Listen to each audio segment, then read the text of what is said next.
All right, it looks like everybody's in and it's 12:30, so we're gonna get started.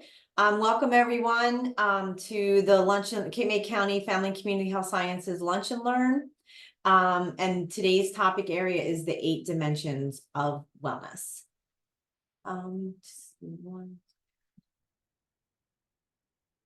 As I said, I'm Christine Zellers, and I'm so sorry. I'm sorry, folks. Give me 1 second. Got a little complication going on here.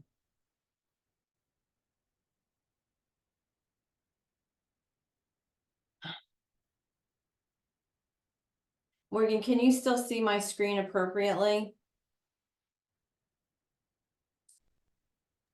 Nope, I see my name.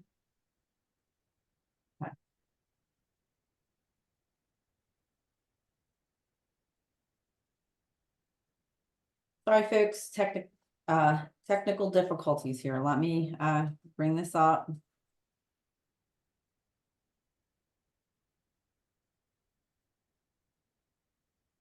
They were off to such a good start, and then this went down. We were. It was working before we turned it on. All right, so yeah, my Zoom screens are giving me a hard time. They're like hiding from me.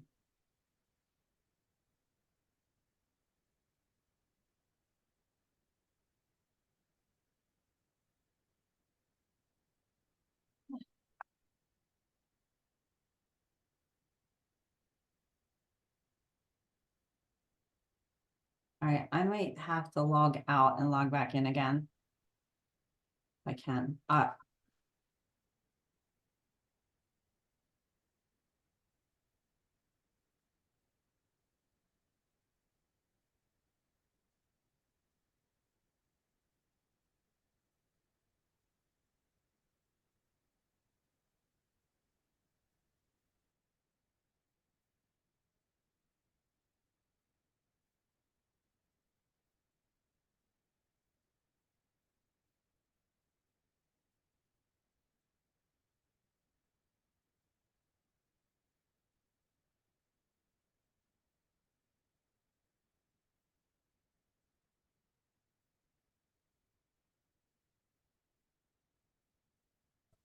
Sorry, y'all, I'm back.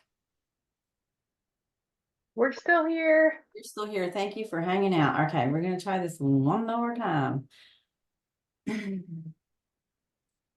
Oh.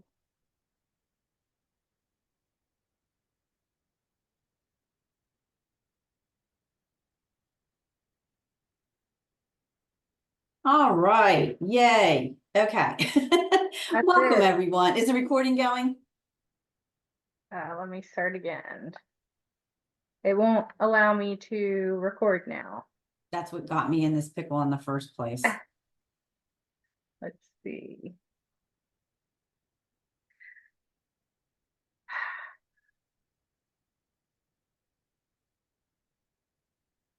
It does say recording. Thank you, Megan.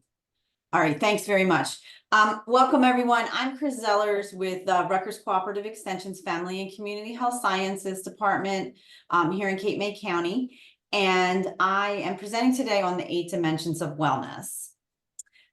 Just to give you a quick overview of cooperative extension and our format, Rutgers Cooperative Extension is part of the Rutgers, New Jersey Agricultural Experiment Station, and Rutgers is a land-grant university, which means we have cooperative extension services throughout New Jersey to support the community with educational information that's scientifically research-based. Rutgers Cooperative Extension is a partnership between the Board of County Commissioners, Rutgers, the State University of New Jersey, and the USDA's National Institute of Food and Agriculture. Currently, we're fortunate to have all 21 counties in the state with faculty or staff. And we are composed of 3 departments, which include agriculture and natural resources, 4-H youth development, and family and community health sciences, or FCHS, which is my department.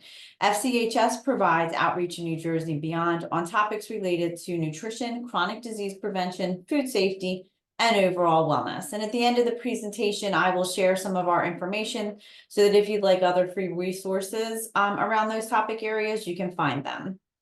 Rutgers University is an equal affirmative action opportunity employer, and we have programs and materials that are open to all. All right, so as you can see, today's topic area for the 8 dimensions of wellness is environmental wellness. This presentation was written with my colleague, Jennifer Shakaitis. So Jennifer helped write it, and I am presenting today. Just as a reminder, we have a few people registered in the today's class, not as many as we've had in the other topic areas. I was curious to see why that was, but maybe we'll find out with the polling. But you can enter by being part of these lunch and learns. You can enter to win a Fitbit.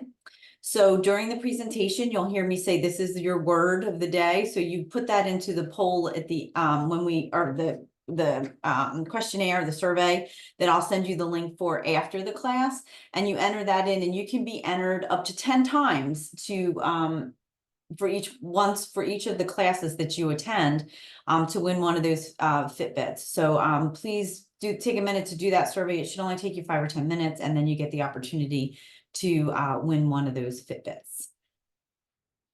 All right, so today we're going to identify the dimensions of wellness, the 8 dimensions of wellness. We're going to define environmental wellness and recognize the importance of what that environmental wellness means. We're going to explore ways to achieve, maintain, or improve environmental wellness for ourselves. And we're going to understand how environmental wellness affects and is affected by all of the other dimensions of wellness towards the end. This is a survey for my teaching, and it's really, really helpful for me. Even if you just do the first 2 questions, if you just take your smartphone out and you survey the QR code there, it'll pop up on your smartphone.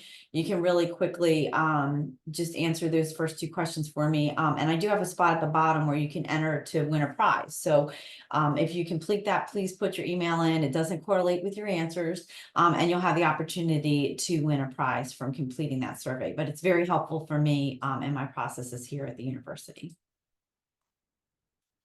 All right, so let's talk a little bit about wellness. Currently, the wellness industry is a $4 trillion business. So much like the diet industry, where there's a lot of money to be made, wellness has a lot of opportunity for money making. And people have really latched onto this idea of wellness.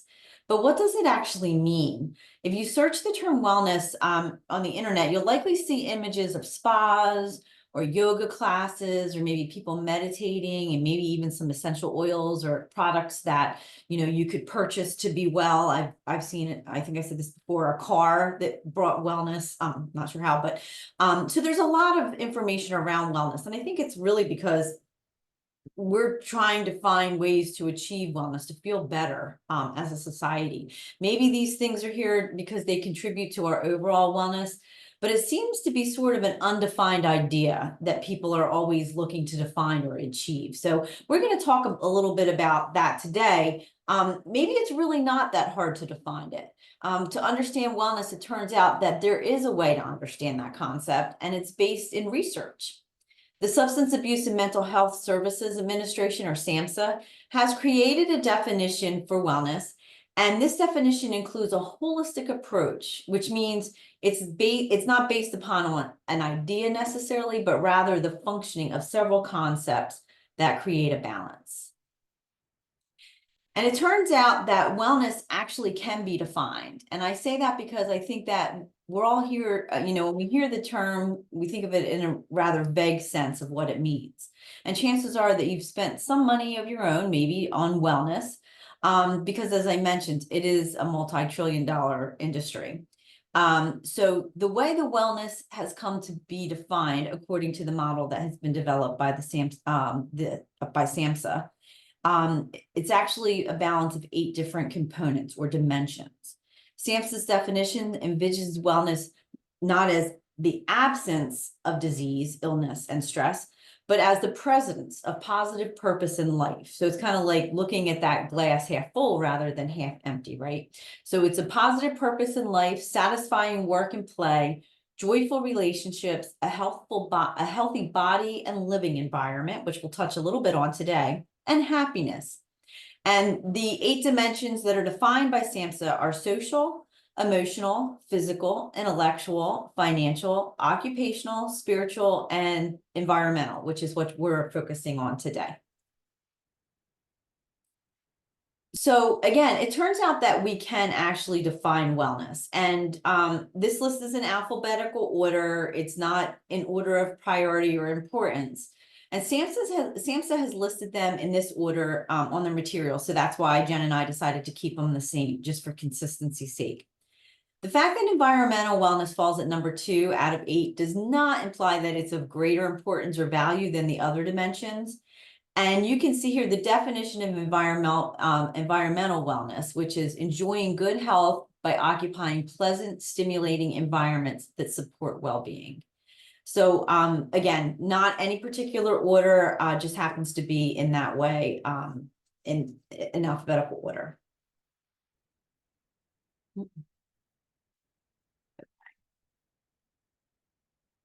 In a broad sense, the environmental dimension of wellness does not mean simply being aware of the environment in terms of having a beautiful planet, you know, thinking of like maybe Earth Day. It can, but it doesn't necessarily mean that bigger overview. The aspect of environmental wellness complements the other 7 areas of wellness to make sure that we're balanced. We can do our part to contribute to the earthly environment in small ways, but we can do more to impact our immediate environment. And therefore, it's important to look at environmental wellness, not merely in a large context, but also in the more direct context of how it impacts us as individuals and in our immediate circumstances. So let's look at how we can do that. The environmental dimension involves being the ability to be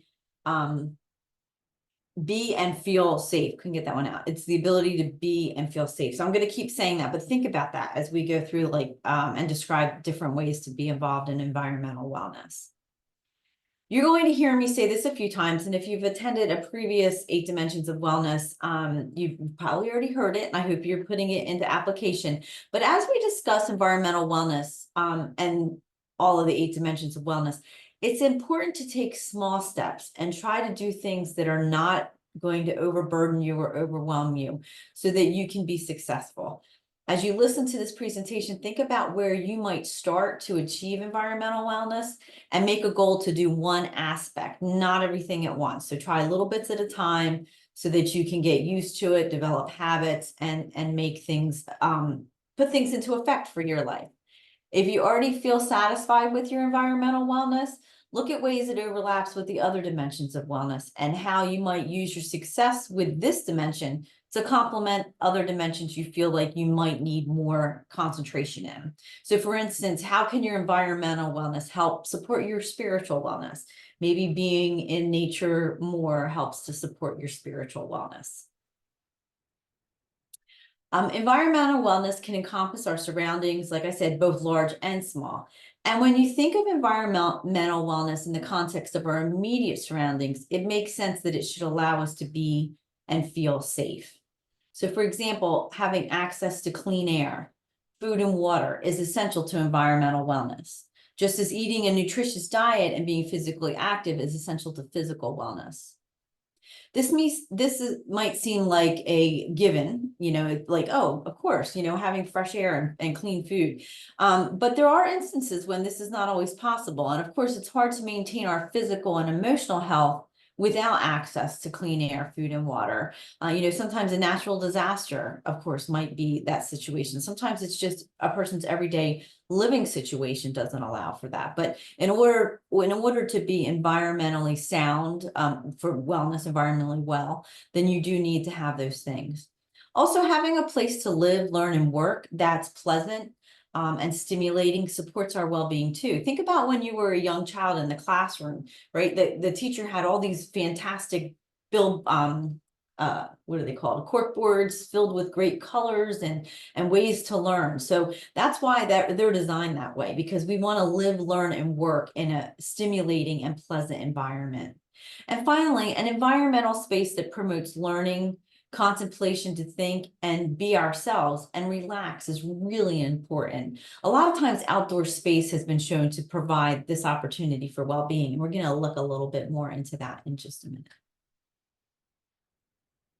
The areas of environmental wellness, within the areas that help us create environmental wellness for ourselves, SAMHSA breaks those down into 3 distinct criteria for us to find wellness. So just like within the physical dimension of wellness, they break it down between, nutritious food, sleep, healthy eating. They do that here too for environmental wellness. So green living is one of them. Do my little thing here.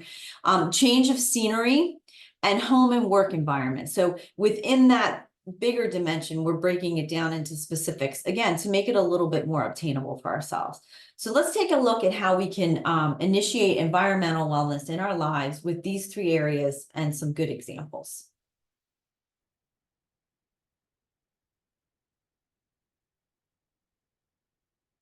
Even though it can be a big and overwhelming task to take care of the whole world. Did I skip a slide? Oh, I sure did. Sorry. Yeah, green living, change of scenery, work environment. Sorry, I did do that one. Even though it can be a big and overwhelming task to take care of the whole world's environment, there are certainly ways to contribute to the larger picture in our own little way. So obviously you're not going to, fix global warming or, get rid of certain issues with the environment, but there's simple things like, recycling, which can, help to be your own contributor to the environmental wellness in the whole picture. Limit the power and water use in your home. That can also contribute. Taking public transportation or checking your car's emission every year can help to contribute to the larger environmental picture and help with our wellness. So if you're looking for things to do in that big picture, these are some ideas of ways that you can be environmentally well and contribute to our overall environment.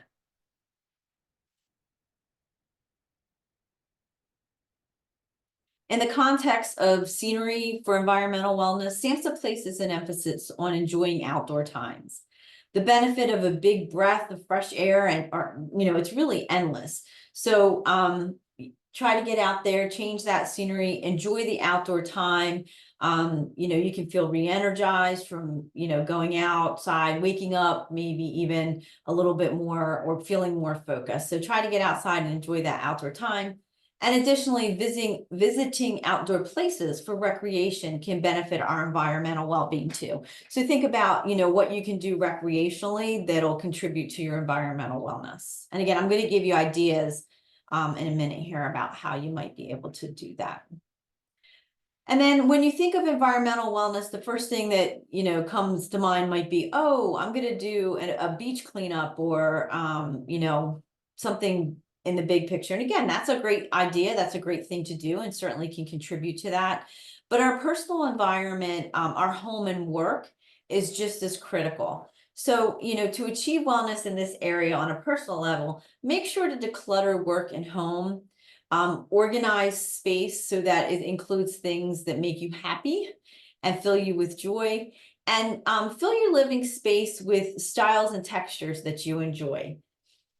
And I'm going to just pause here a moment to let you know that the keyword for this presentation to enter into the questionnaire when I send that out after is green.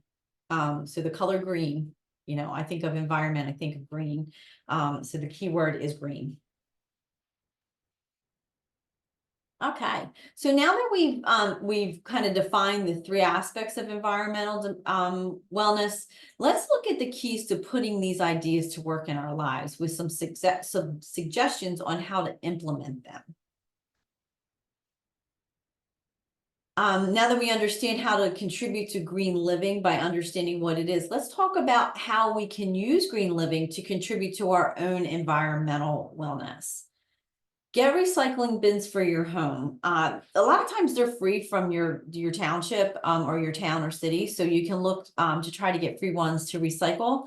Try to recycle to preserve the planet. And again, it's a bigger thing, but it's something that you can do in the immediate, like in your own space. So you can also try to take shorter showers or turn off lights when you leave a room. That was always a big thing when I was a kid. I can remember, like, shut the door when you go outside, so you don't let the heat and air conditioning out, kind of thing, and turn out lights. Turn off or unplug things that aren't being used if you're not using them, so that they're not pulling from the energy grid. Just ways that you can, contribute on your own. Also, look for cleanup efforts or volunteer efforts, such as collecting trash from roadways or parks. This is the volunteer efforts. I explain all the time that things overlap in the other dimensions, and that could be a social and occupational thing, picking up the dimension, picking up the trash from roadways, but it's also helping to contribute to the environment. The other thing you can do, just on a personal level, when you go out for your exercise, your walk, or something like that, carry a bag that you can pick up trash around your neighborhood to contribute to what you're doing while also being physically active too. Explore the green aisle at your home improvement stores. They often have energy efficient light bulbs and other products to save you money on energy bills and reduce your carbon footprint. So you can look into that. And the other thing you can do is plant a garden. Planting a garden helps to contribute to the environment and your environmental wellness. You get outside and you're enjoying time outside in the outdoors. You're not making as many trips to the food store for produce if you've decided to do a vegetable or a fruit garden. And you're creating green space within your own space, which will help contribute to your environmental wellness. So again, just some ideas, to create environmental wellness for yourself in green living area. And then we have this change of scenery for environmental wellness. And we're going to look at some ways here to do the change of scenery area of environmental wellness and put that into effect. Try to figure out what outdoor activities make you feel good. I know that sometimes some things make you feel better than others, so play around a little bit with it and see what you like. Find a few options, and that way it'll make it a lot easier to be able to do it. So if you don't feel like, for instance, going for a walk in the woods that day, you have another alternative, like, sitting and meditating on the beach or something, then you can pull that one out of your hat. So you have a couple alternatives. When we're outside and we're breathing in that fresh air, maybe feeling a breeze on our face, that helps both our emotional and physical wellness in addition to our environmental wellness. There's been a lot of studies done on the benefits of exercising in nature, and they've concluded that exercising in the woods or in a beautiful outdoor space can really reduce the levels of our stress. It can help to improve anxiety and depression symptoms, and it makes us feel better overall. It can give us more focus and clarity throughout the day. So it's just a good idea, again, to find a couple different things that work for you and get on out there and enjoy the outdoors. During work hours, if you can take a break, to go out for a walk around the block or have lunch with a friend or colleague outdoors, like when you go out for your lunch break, maybe take an opportunity a couple times a week or every day, if it's good for you, to enjoy some of that outdoor time. Make sure you schedule exercise times for outdoors. I remember during the COVID shutdowns, I would walk a lot with my husband. And we would notice that people had set out, gyms were closed. So people had created gym space in their garages, and you'd see that you'd be walking by and all of a sudden the door would go up and they would be out, they would be enjoying both the outdoors and indoors at the same time by, doing their lifting and stretching indoors. And then, they have the garage door open so that they can enjoy some of that fresh air. So that's also an idea you can do, to kind of bring the outdoors in, is to try to do that. Or you can see this young lady is enjoying some yoga on the lawn. There's a lot of opportunities throughout Cape May County, especially in the summertime, where there's free or low cost exercise groups. I know Ocean City offers some on Monday, Wednesday, Fridays. Free beach yoga and things like that. So it's worth looking into by checking out your local recreational sites to try to find things to do, even if you don't live within Cape May County. And then finally, sometimes leaving the confinement of your home space or work space can really, change up that environment. That comes from that changing of the scenery. So you can refocus. So think about moving your workspace, maybe to a library, a coffee shop, or if it even functions for you to do it outside, if that's an option. It can really help you to just, kind of get those creative juices and focus flowing if you can change up the scenery. All right, so there's small ways that we can make our environment for home and work more manageable as well. Less clutter means more room for us to live and work comfortably. And I know when I come downstairs on Saturday morning, if the kitchen's not cleaned up or there's a lot of stuff going on in the kitchen counter, right away that goes to my mind. And right away, I'm like feeling stressed on a Saturday morning. So I always try to clean up on Friday night before I go to bed so I can come down and start my weekend with a nice, clean space. So to do this in your life, try to make a schedule maybe to clean your home or living space. Like I said, like I plan on Friday night to make sure that that space is clean. So the first thing I see in the house on Saturday morning isn't disruptive. You could also try to do maybe a room by room clean or an all day activity if that works for you, depending on what your time allotment is. Maybe make a schedule like every Saturday or Sunday, I'm going to clean the bathrooms. Every Sunday, I'm cleaning the bathrooms. And every Wednesday I'm dusting. Every Thursday I'm going to sweep. Just so if you can't manage to break off enough time all at once, you can just do little things at a time. Try to be sure to remove clutter and keep your workspace and home space organized and clutter free. This really helps us to make a more inviting and comfortable environment for ourselves. One way to do this is, again, a little bit at a time. Give yourself a period of time, maybe let's say 4 weeks, right? So in that 4 week period, make a deal with yourself to declutter one small area. Maybe that's a drawer. Maybe it's 4 weeks and you're just going to clean a drawer each week. Or maybe it's what I decided to do in January was try to throw away things that are not being, or, not necessarily throw away, but donate or throw away, get rid of things that we're not using in the house. So every week, if you were to take from January to Memorial Day, right, you would have a good amount of things that you could get rid of and that weren't being used or utilized, because that clutter in your life is probably making a little bit of clutter overall in your life. So that's one way to do it, like 1 week at a time. Or even, the yard sale idea, spring's coming up, put a pile for that stuff, make a yard sale thing, pile so that you can do the yard sale, get a little bit of financial boost there by doing that, right? So just ways to kind of think about and organize yourself to remove clutter is important. And again, when you come into a workspace at work and there's clutter everywhere, it makes it really hard to focus in on what you're going to do. So that immediate environment is very, very important. Then the final area here is to find your style so that you feel comfortable in your space. Remember, they said you wanted to be and feel safe in your environment. So make your space safe, make it organized, maybe look into, at magazines or online to find a style that you like that best suits you so you're comfortable in your living space. You can see behind me here in my office, I have a little ponytail tree and some other plants that make me feel comfortable in my office space that are relaxing. So doesn't have to be expensive, but and it doesn't have to cost anything at all. So make it inviting and enjoyable and make time to freshen things up from time to time so that it feels freshened up and inviting so you're comfortable. Also use ideas that fit in to you that you can afford to make your space sensible. And it doesn't have to be social media perfect. You look at the picture I have on the screen right now. I don't know if that's functional for everybody's, and I put it there on purpose.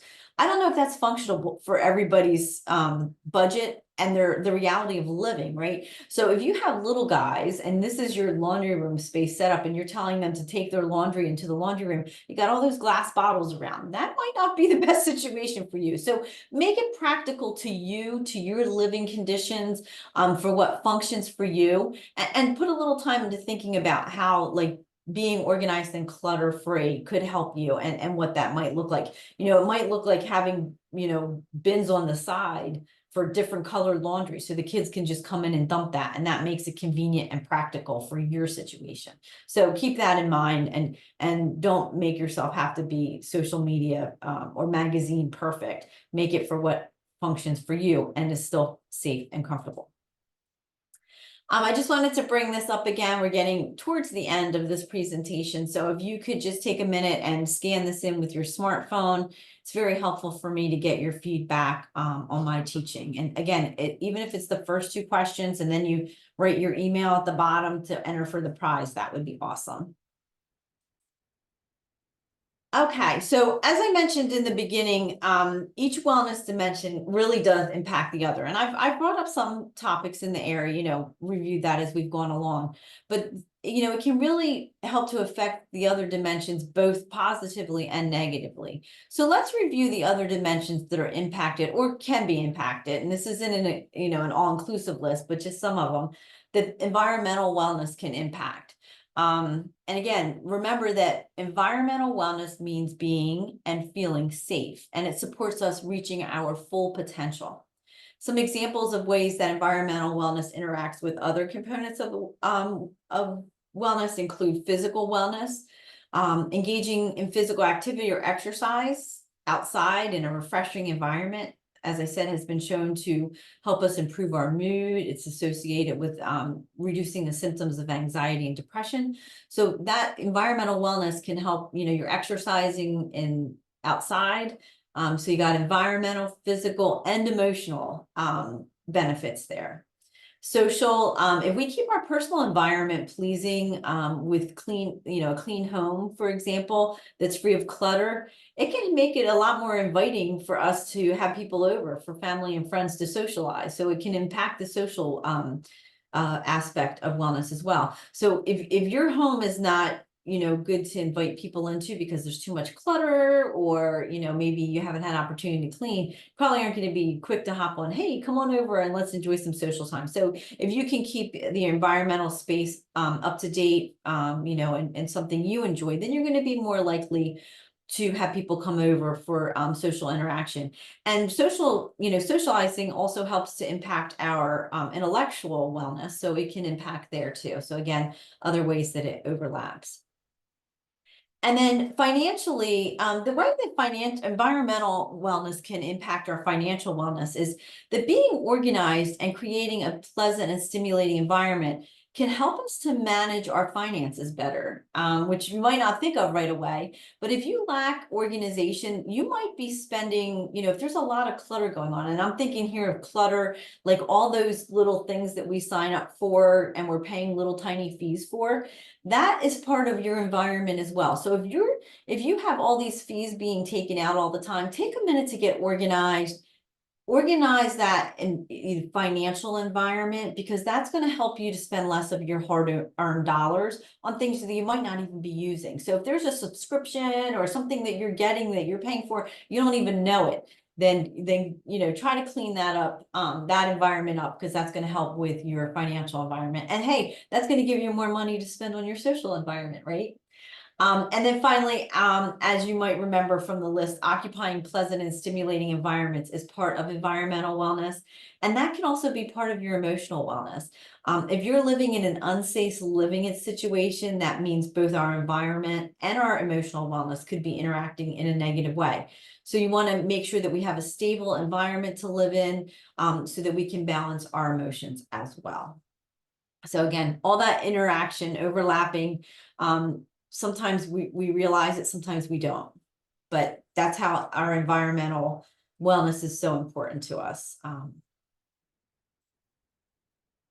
right, so let's sum it up here.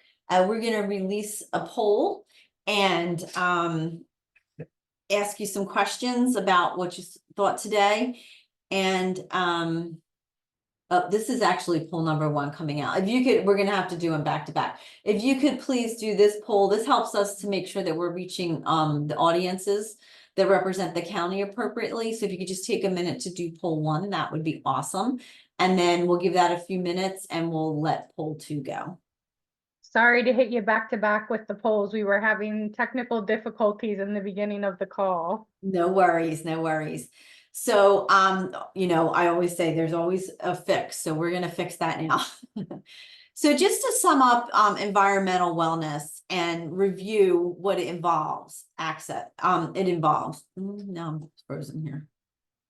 Having all kinds of difficulties. There we go. Environmental wellness. It involves access to clean air, food, and water, preserving the areas where we live, learn, and work, occupying pleasant, stimulating environments that support our well-being, promoting learning and contemplation along with relaxation in natural places and spaces. So they're all important, you know, together they make that concept of environmental wellness. And environmental wellness is a large contributor, as I just showed you, to our overall wellness. Taking small steps to achieve it will assist us with meeting our goal of overall well-being. And just as a reminder, SAMHSA suggests creating balance in our life is an important part of wellness. Overall, a balanced life can mean many things depending on culture, circumstances, resources, and other factors. Balance means making sure we have time to do the things that make us feel happy and fulfilled. This includes working, either paid or unpaid, volunteerism, having fun, spending time with family and friends, participating in the community, being physically active, relaxing, and sleeping. So, you know, broken down by those little words, they, you know, make us realize how important they all come together. So remember, we are unique and we're all different, and this balance will vary for each one of us, and it's important to remember that. All right, so how are we doing on that poll, Morgan?